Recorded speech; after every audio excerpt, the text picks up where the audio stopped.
Saying before, there are extra problems posted. If you need more, just let me know and I will try to get them. Now we're continuing on with the titration problems. So we're going to work this one.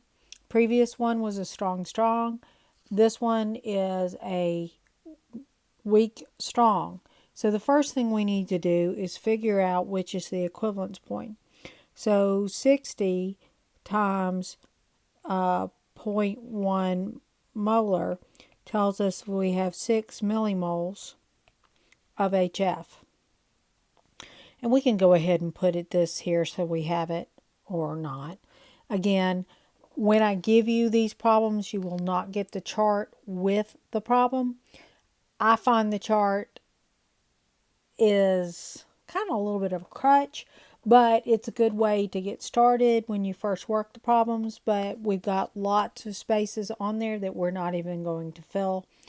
As I work future problems that are posted, I will not be using the chart, but it helps with the first run through so that you get all your things together. Now, first row is type. We'll get to that in just a second. Right now, we've got the millimoles of acid, and remember the equivalence point is when the moles of acid equals moles of base.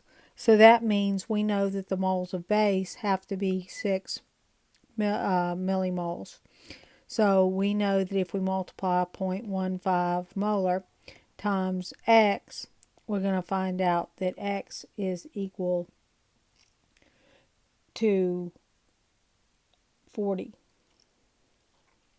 Now that happens to be on our list, so what we know is that this position here is the equivalence point. So D is the equivalence point, which means it is a salt problem, also known as a KB. So if we go back with 0 millimoles of base added, so no base, we know that this is strictly a Ka problem. In between the Ka and the equivalence point, anything in these points are buffers. Past the equivalence point is these are strong base problems. And there happens to be 2 here. Typically there's just only 1. So as we work these problems, we're going to look at the chart, but we're also going to work on the following page. So what we need to know is our Ka is 6.6 times 10 to the minus 4. Now remember, Kas are going to be given and or you look them up on the table. So first thing we need to do is work this as a Ka problem. So A being just a simple weak acid, so a Ka problem. We have HF dissociating into H plus F minus, so it's going to be an ICE table. So initially we're going to start with 0.1 molar here, 0, 0, minus X plus X plus X, 0.1 minus X, X and X. So remember Ka would be X times X divided by 0.1 minus X is equal to 6.6 times 10 to the minus 4th. Okay? So that means we get X squared plus 6.6 times 10 to the minus 4th. X minus 6.6 times 10 to the minus 5th is equal to 0. Therefore, X is equal to 0.0078007 molar. This is H plus, so we take the negative log of 0.007807 and we get a pH equal to 3.1, nope, excuse me, it's pKa, 2.10786. So it's 2.11. So if we're filling in our table, we've got 2.11 is our pH here. So that's A. Now, point B and C are buffers. So 2 things about buffers. First thing is we need the pKa. Remember that's the negative log of the Ka. So our pKa is 3.1805. Okay? So that's the first step. We're going to use the equation pH is equal to pKa plus the log of F minus over HF. And remember, we can either use moles, millimoles in this case, or molarity. Okay, so what we've got to do is figure out the amount of base added. And I'm going to do it over here, amount of base added was how many milliliters? 20 milliliters times 0.15 molar is equal to 3 millimolars of base. So we started with 6 millimolars of acid start. So we're left with 3 millimolars of acid. Now, remember, all the base is converted to the conjugate. So what that means is if we look at this, we have pH is equal to 3.1805 plus the log of 3 millimolars over 3 millimoles. Got way too many M's in there. Well, this is equal to 1, so that means the pH is equal to the pKa, which is right here. So if we go back, this then is 3.18. And just to fill things in, we added 3 millimoles of base, which means we were left with 3 millimoles of HF, which means this is all converted over here, so we have 3 millimoles there. Okay? So on the second run, so on C, we're going to use 39.5 milliliters of base. So that's 39.5 millimoles times 0.15 gives us 5.925 millimoles of base. So we'll just do this in the chart. So we got 5.925 millimoles of base. If we subtract it from the 6, that means we're left with 0.075 millimoles of the acid. And remember, all of the base is converted to the conjugate, so it's 5.925.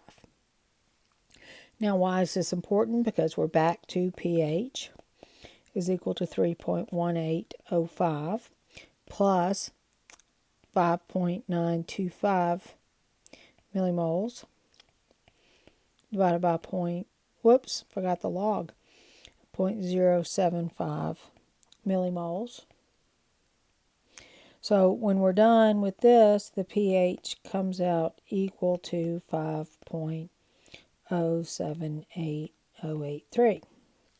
So if we go back here, we know that at this point it's 5.08 is our pH.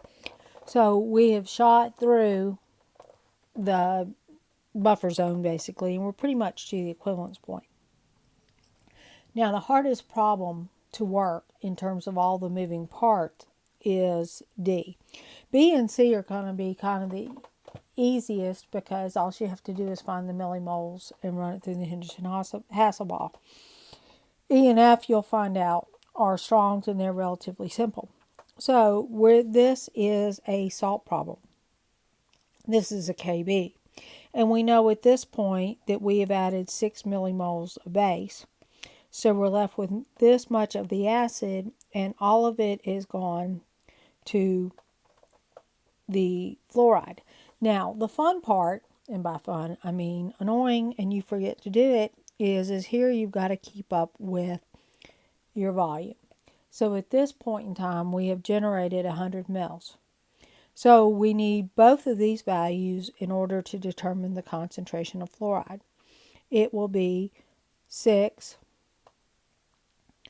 millimoles divided by 100 milliliters, which means that it comes out to be 0.06 molar.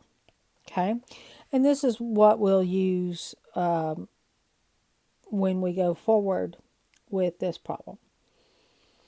Okay, so when we do D,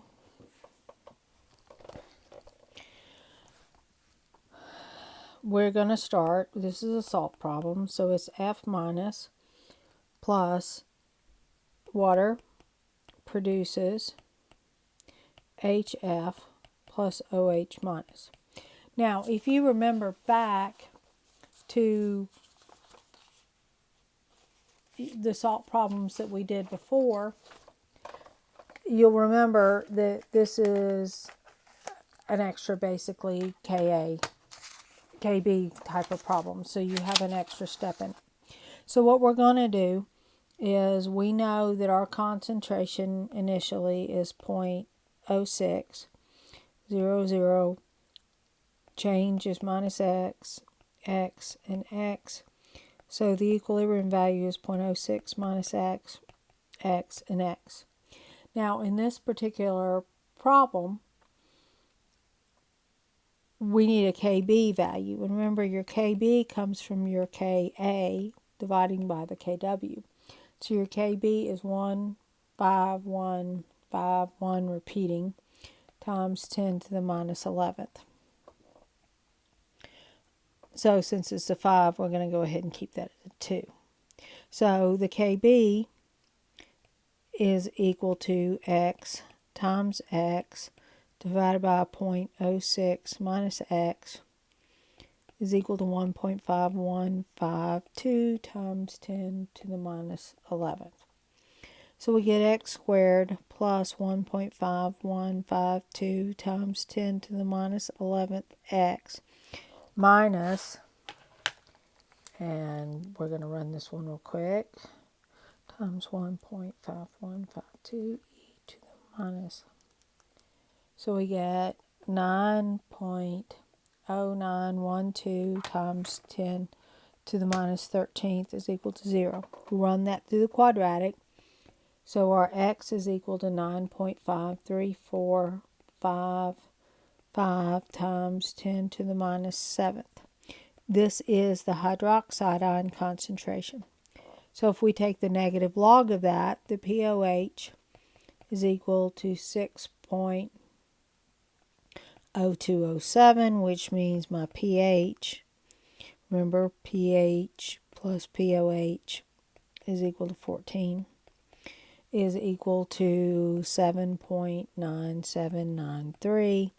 So the pH is equal to 7.98. So if we go back to our table, we got 2 pages to go back. Now we're at 7.98. So what we've done is we've gone from acidic into, this is our neutral equivalence point. So we're already basic. And so the last two we have to do are the 2 strong bases. Now, I can go forward. So at E we've added 40.5 milliliters of sodium hydroxide times 0.15 gives us 6.075 millimoles of base. Minus the 6 millimoles of acid, strong base, leaves us 0.075 millimoles of strong base. But in order to get the pOH, we need the new volume. So the volume total is equal to 40.5 plus 60, which is 100.5 milliliters. So if we do 100.5 milliliters, then we end up with a molarity of hydroxide equal to 7.463 times 10 to the minus 11. No, 10 to the minus 4. Can't read my own writing. Minus 4, which gives us a POH equal to 3.127, which means my pH is equal to 10.87. And I'll fill these in when we get back. And so we'll finish out F. With F, we started with 60 milliliters of sodium hydroxide, which is 0.15 molar. So at this point in time, we have 9 millimoles of strong base. And notice each time we're going back to the initial, because we've added a total of 60 mils, not 60 mils on top of, minus 6 millimoles of HF. So we're left with 3 millimoles of the strong base. Again, we have to calculate our volume. We started with 60 and we're adding 60, so we're at 120 milliliters. So we would divide the millimolars by the milliliters, which gives us a concentration of 0.025 molar hydroxide. So the POH of that is 1.60, so the pH is equal to 12.40. So if we go back and fill in our chart, we end up with 10.87 and 12.40 because we added 6.075, 9, which means we're left with neither of these two, and our hydroxide ion concentration came out to be 7.463 times 10 to the minus 4th here, and 0.025 because our volumes were 120 and 100.5.